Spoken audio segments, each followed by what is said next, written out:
Hello and welcome to a Calculus Limits production. Today we are with Mr. Naily, who happens to be an expert on limits. Why don't you tell everyone what we will be looking at today? Well, today we are going to be looking at methods for evaluating whether a limit exists. Okay, great. So far we already know you can solve a limit one of three ways. That's right, you can solve a limit numerically with a table of values, graphically with a graphing calculator, or analytically by using algebra. So now that we have an idea of how to find a limit, it is important that we talk about when a limit exists. An easy way to picture a limit can be explained using the diner example.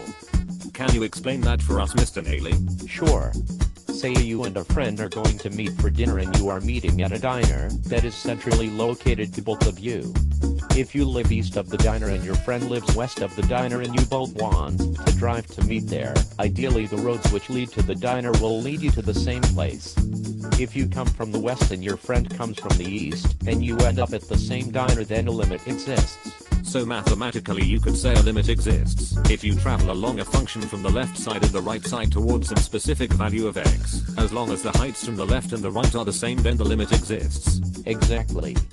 As long as the limit of f of x as x approaches c from the left and the limit of f of x as x approaches c from the right are equal, then a limit exists. So graphically, if a graph does not break at a given x value, then a limit exists there.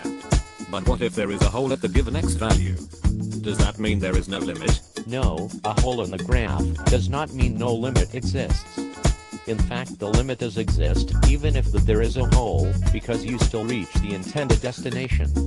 A limit can still exist if your destination is a hole in the graph, because it doesn't matter if the point is actually there, but that you arrived at the point from the left side and right side.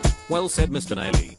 Let's wrap up this lesson with some common behavior associated with a function that has no limit. Okay. First, if f of x approaches a different number from the right of c than it approaches from the left. Second, f of x increases without bound as x approaches c, and last is, if f of x oscillates between two fixed values as x approaches c.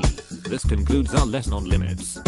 I would like to thank Mr. Naily and www.calculus-help.com for leading our discussion today. Care to dance, Mr. Naily?